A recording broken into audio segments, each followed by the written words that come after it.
If you're a podcast host, listen up, this one's for you. My name is Allie Jackson. I'm the host of Finding Mr. Height, a dating and relationship podcast that I've been doing for 4 years now, sharing my positive and practical approach to dating that's built on my own life experience. And I wanted to share another experience that I've had, my secret behind monetizing my show. It's called Red Circle, and I was just telling my colleague about how much I love their platform. With Red Circle, not only am I getting a seamless hosting experience, but I also love the support I receive in ad sales. It's not just typical ad sales either. It's targeted opportunities based on my show and my life. And the platform is super simple. You just set your preferences and Red Circle matches you with sponsors that align with your show. You can vet every opportunity and their platform gives you great analytics. More recently too, my Red Circle team has brought me opportunities outside of my podcast on social media to really augment the podcast partnerships, bring them full circle. I just can't recommend them enough. If you want to give it a try, go to redcircle.com to get your free trial. That's redcircle.com for a free trial.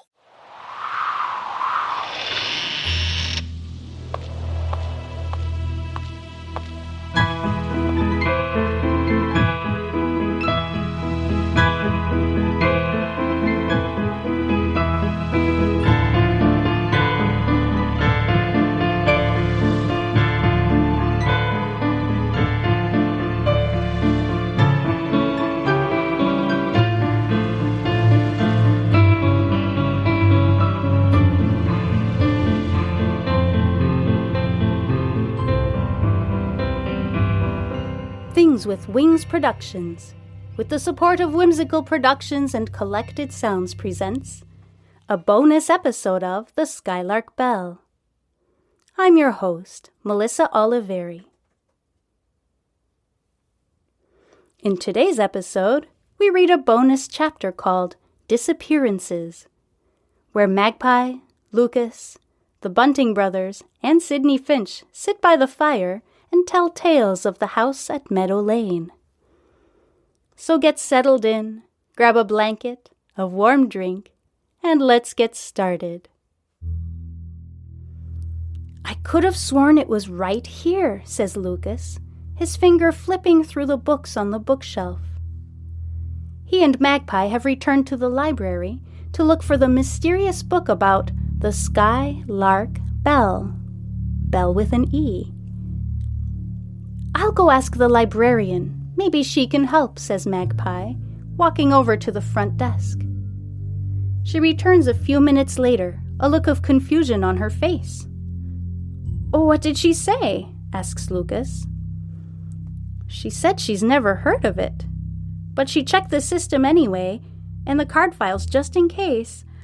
But there's no book with that title, or any variation of that title, in this library," replies Magpie.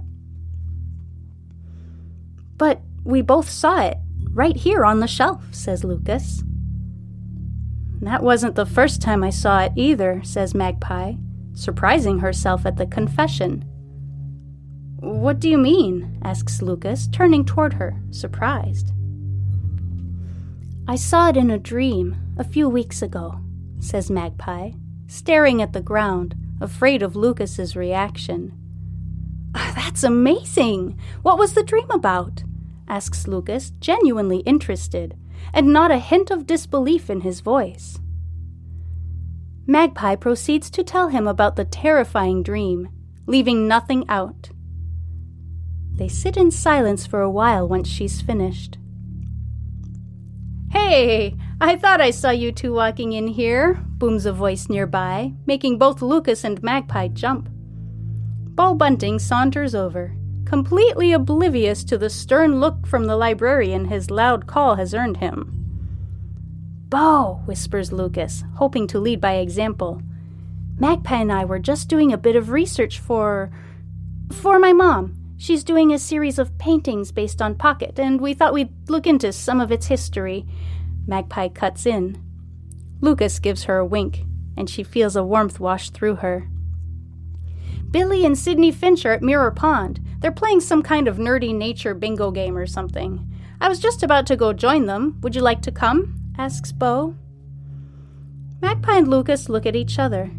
There's nothing left for them here in the library. They might as well get out and have some fun. The trio exit the library and walk down the gravel road toward Mirror Pond. As they pass by Meadow Lane, Bo, who has been chatting the entire time, becomes unusually quiet. "I wonder how old that tree is," says Magpie tentatively, nodding toward the huge oak tree in the front field of Meadow Lane. "My guess is it's probably as old as my family's store," says Bo, though he doesn't actually turn to look toward the tree. He opens his mouth as if he's going to say something more, hesitates for a moment, then closes it again. "Over here," comes a voice a little further ahead. Magpie looks toward the pond and sees Sydney Finch waving her arm at her, the row of colorful bracelets still on her arm. Magpie looks down at her wrist, the turquoise bracelet Sydney gave her still wrapped around it. The sun is just starting to set in the sky as they take a seat on an old log near the pond. "We brought everything we need to make some s'mores," says Billy, holding up a bag of marshmallows and a pack of graham crackers. He and Bo get to work starting a campfire, while Lucas and Sydney unpack the ingredients. Magpie wanders toward some nearby bushes to find sticks for them to roast the marshmallows on. In the distance, she can see Meadow Lane. She stops to stare at the house for a moment. Perhaps it's just a trick of the light with the setting sun, but she could have sworn she saw a woman in the upstairs window staring out at her. Magpie shudders and hurries up to finish her task before returning to the circle. By now, the campfire is crackling, spreading its warm orange glow all around. Magpie hands out the sticks while Lucas circles around with the bag of marshmallows. "Okay," says Billy. "Now it's time for spooky stories. Who's going to go first?" he says, looking around the circle. "I have one. It was told to me by my Tota," says Sydney. And she proceeds to tell the story about a shape-shifting deer woman who lives up in the forest, who lures unsuspecting people into her enchanted realm, and they are never seen or heard from again. Magpie feels a chill go down her spine. For some reason, the story has affected her far more than it should. She feels a strange sense of foreboding. "Speaking of people never seen or heard from again, what do you guys know about Marius Corbeau?" asks Lucas. Magpie is surprised. Lucas has always seemed so reluctant to discuss Meadow Lane or anything related to it with anyone besides Magpie. Bo bites his lip. "My grandpa used to tell us stories, but he was pretty old and probably pretty confused because they didn't make a lot of sense. What I do know is that the story about Marius disappearing is true, and that his horse really was found. In fact, Cormorant lived out the rest of his days on your family farm, Lucas." At this, Lucas's eyes grow wide. "I never knew," he says. Billy pipes up. "Some say Marius never really existed at all, that he was a ghost the whole time. He just appeared one day and then disappeared just as suddenly." Whatever the case, they say Farfalla was devastated. They say she cursed the house, and that's why the silence... Billy catches himself talking about the one thing Magpie has learned no one in town ever talks about: the silence at Meadow Lane. "I think it's unfair to blame Farfalla. No one knows what really happened," says Sydney in her calm, comforting tone. "I would love to know more about the Skylark Bell, though. Some say it was a gift to Farfalla and that it was very old. They say it had the most beautiful, perfect sound. But it disappeared when her family left Meadow Lane, and no one knows what happened to it.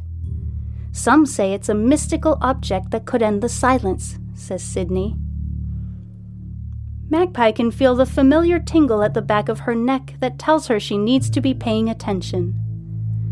The mystical Skylark Bell that rings to break the silence, and the book titled The Skylark Bell. Sky with an E, bell with an E. Surely there's some connection between the two. After all, they were both in her dream.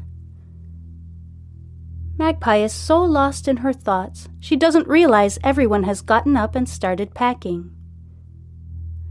Magpie, you ready to go? She hears Beau's voice cut through her thoughts and looks up. She sees Lucas standing close to Sydney and feels the same tightness in her stomach she felt the first time she saw them together. Oh, yes, she answers, hoping Beau didn't notice the look on her face a moment ago. I'll help you up, says Lucas, quickly walking over. He holds his hands out and lifts Magpie to her feet. They stand and stare at one another for a moment, and Magpie feels the tightness ease up. Sydney, I can drive you home, says Billy. Beau, you want to ride with us?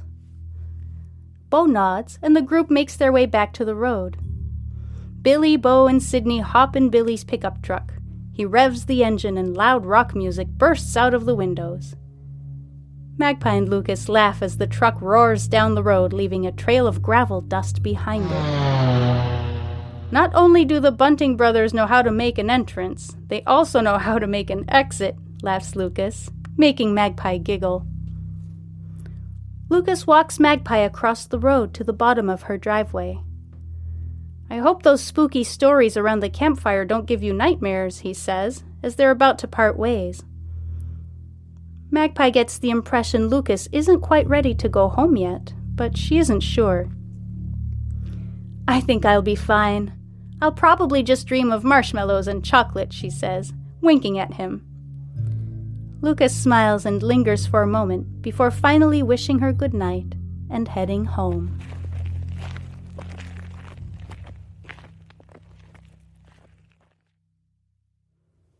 Thank you so much for listening.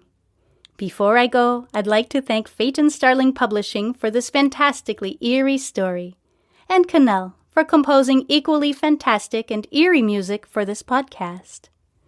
If you're enjoying this story, please consider leaving a rating or a review.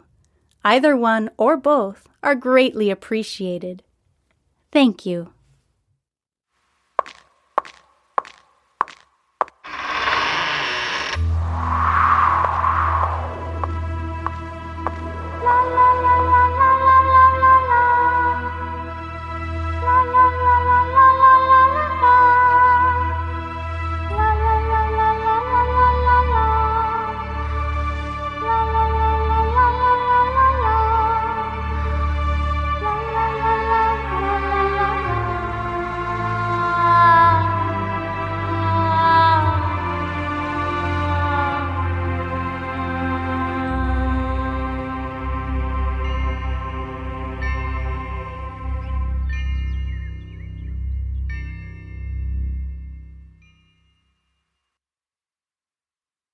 If you're a podcast host, listen up, this one's for you. My name is Allie Jackson. I'm the host of Finding Mr. Height, a dating and relationship podcast that I've been doing for 4 years now, sharing my positive and practical approach to dating that's built on my own life experience. And I wanted to share another experience that I've had, my secret behind monetizing my show. It's called Red Circle, and I was just telling my colleague about how much I love their platform. With Red Circle, not only am I getting a seamless hosting experience, but I also love the support I receive in ad sales. It's not just typical ad sales either. It's targeted opportunities based on my show and my life. And the platform is super simple. You just set your preferences and Red Circle matches you with sponsors that align with your show. You can vet every opportunity and their platform gives you great analytics. More recently too, my Red Circle team has brought me opportunities outside of my podcast on social media to really augment the podcast partnerships, bring them full circle. I just can't recommend them enough. If you want to give it a try, go to redcircle.com to get your free trial. That's redcircle.com for a free trial.